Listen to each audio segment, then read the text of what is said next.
All right, let me get back to the phones here. Here is Philip calling from Toronto. Philip, what are your thoughts about this budget process? Well, I have thoughts on two sides. All right. One on how they can find the money, and secondly on how they're going to analyze the benefits and the expenditures and respond to some of the deputants.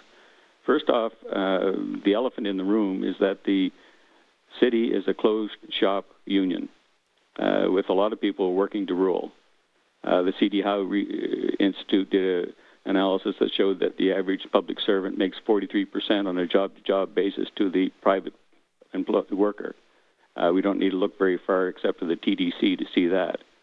And they retire at 57 on average age versus 64 in private industry.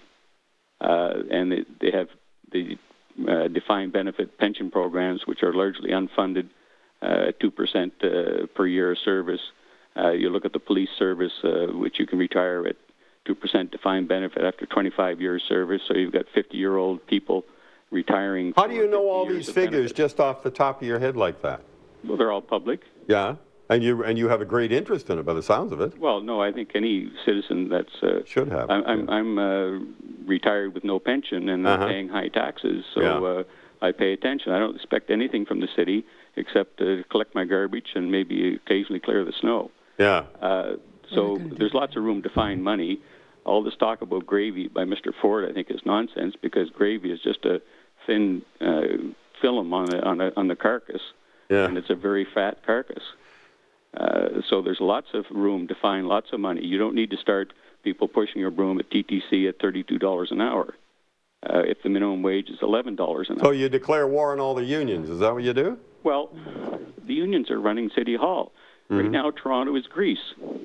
I mean, the wages and benefits of civil servants in Toronto would make the average Greek blush, the Greek civil servant blush. And it's not sustainable.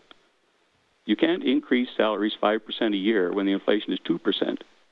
I mean, it's just a disconnect. All right. Now, in addition to that, you've got the layering of management that you've talked about here. Yes. We had an amalgamation where nobody was laid off. You maintained 7 city halls, and Mr. Miller added 4,000 more employees on top of layer on layer of people. So you're adding people with bloated salaries. Okay, Philip, I want to get some reaction to what you're saying. Thanks very much for putting that on the table. Shelley Carroll, can you supply the counter-argument, some of the things that Philip has brought up? Well, let's call he's talking about union employees, let's call them laborers, because we have both kinds, because there are lots of contracted out services. At the labor level in the city of Toronto, the average wage is $53,000. I'm not sure what he wants to change that number to. Maybe he could tell us. $53,000 gross. So I don't know what new number he wants, but that's not a big one. But that's the average laborer's wage. If we go into management, if we go into middle management, now we're in the Sunshine Club.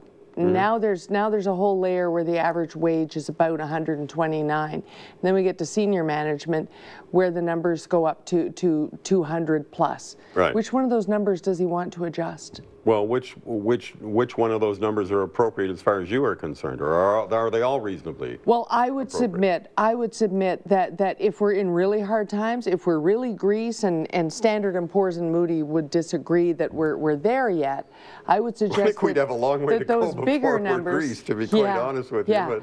I would, yes, certainly our credit rating is quite different from theirs, but I would suggest that the bigger numbers are the ones that need adjusting. Yeah. And that's what we did in crisis years.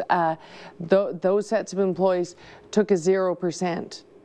What about Philip's contention about the adding of a certain number of employees? I think he said 3,000 or 4,000 during the Miller years.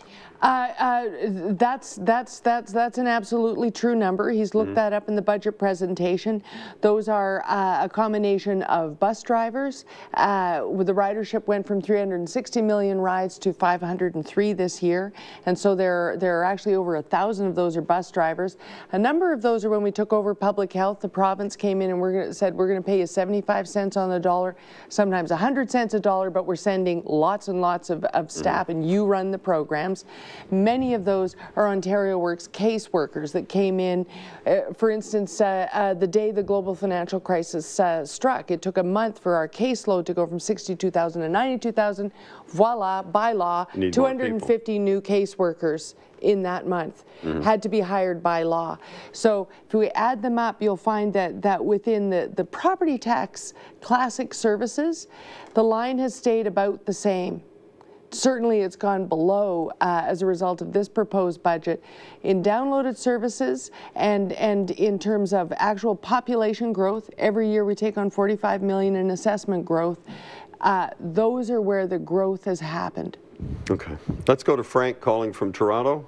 Frank, what are your thoughts about this budget process? What do you think? Well, I worked 43 years for the City of Metro and City of Toronto. I retired in October. All right. Now, what you're dealing with is a mayor and council who says, do what I do, but don't, I'm saying, do what I do, but don't do what I say, but don't do what I do. That's right. All right. You don't see them taking a cut in pay, do you?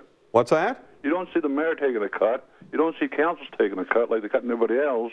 If they believe in it, cut their wages and show people they care. But they don't care about public. They worry about their own bank account. Okay, and even a symbolic cut would mean something to you? Sure would. Yeah? If they don't care. They're off themselves. All right, Frank, thank you very much. There's Frank's point of view after working for the city for 43 years. We've been flatlined for 3 years, as has the mayor, and he was quite public about that. And we've had 3 wage reviews that all say we should each earn about $40,000 more a year, but we haven't taken that increase. We've been flatlined for 3 years. Your budgets were cut.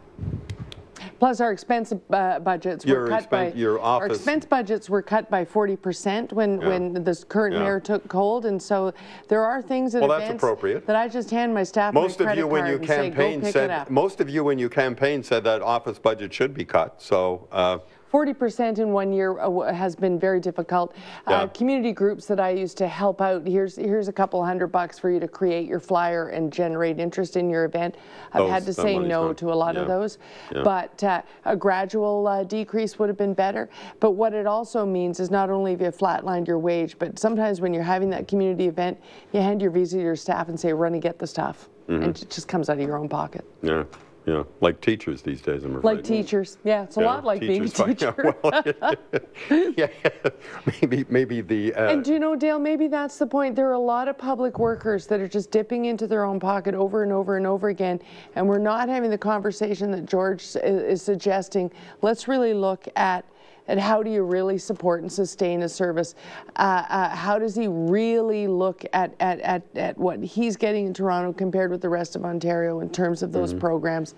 Should we really be rational about what's and how do we pursue an idea like Mark's idea, who says, look, some of these services are important, they're reasonably priced, or in some cases ridiculously cheap. A lot of people say they could afford to pay a little bit more and would gladly pay in order to have that service stay. Yes. I mean, people say that. They phone in every day and they say that to me all the time. I hear I hear and see no examination of that whole aspect, because it seems as though council is focused on, oh no, we got to cut this, we got to cut that. I have to say, to be honest, after my deputation today, I had interest from both sides, from left and from right, people who wanted to see... Yeah, but they've heard this. No, they Mark, haven't seen it. they've heard this many times before. I presented specific slides that I'd prepared comparing the city costs to the costs in other parts of the country and other parts of Ontario, and no one had actually done that numbers to numbers, program to program. What does adult yoga in Ottawa cost versus what does adult yoga in Toronto cost? Well, wouldn't a normal person expect that kind of analysis would have been done? Why do they have to depend on a citizen like you, a well-meaning citizen, to go and tell them this? Because nobody wants the answer. Yeah. But I think the important thing to hear in what you've said is that he heard positive response to what he had to say from both sides. And that's why we're back to what I'm saying. On January 17th, you'll see the council has a better budget. I'm not talking about my friends on council. I'm saying council has a better budget that is prepared to present and vote on January 17th. That the people will have a better budget. Right, ultimately. because that's who we are there for. Well, you were hired by the people to make some sense out of all of this and give us the services that we need. How much time have I got? I think we can do a good job. Okay, let's go to Kim calling from Etobicoke. Kim, any ideas on this whole budget debate? Well, I have one means in which we could probably figure out to cut, and it's quite annoying to hear about pool closures and how the snack programs being cut at schools when I see people raking their leaves out on the road waiting for the city to come and collect them. I observed 4 days in a row 2 city workers raking the streets to make a pile of leaves for a bucket loader to load onto a truck, which is appalling. And 6 trucks waiting to collect those leaves. Boy, that's a lot of person power and a lot of gasoline or diesel fuel, isn't it? That's exactly it. And then I'm hearing that a pool in my area is going to be closed where kids should be learning to swim and learning to have fun. Those Maybe things don't compute. we should send them out to rake the leaves, the kids, because that's all they're going to have time to do. Yeah, Kim, thanks very much for that example. Kim has just demonstrated what councillors have been hearing for a number of years now. We keep thinking that's the biggest political fight and rescuing it from the brink. And from both Etobicoke and Scarborough, we hear again and again, take this service away. This is the one service I can do without, I'll put it in a bag like everybody in North York and downtown. We get those calls all the time. Yeah, and yet it persists.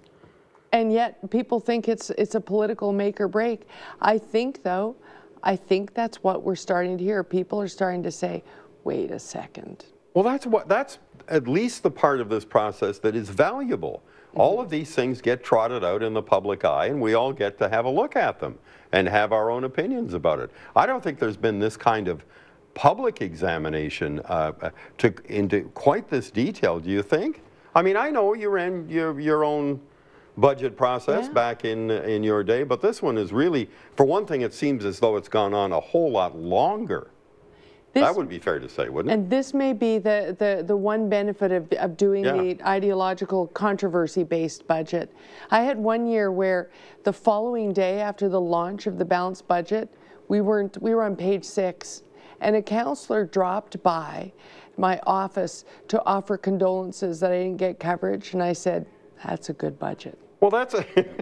I don't need to be on your show. If it's a good budget, nobody cares. Oh, but you can come back anytime. Don't worry. I got to take a break. We're all coming back in just a couple of minutes. Don't go away.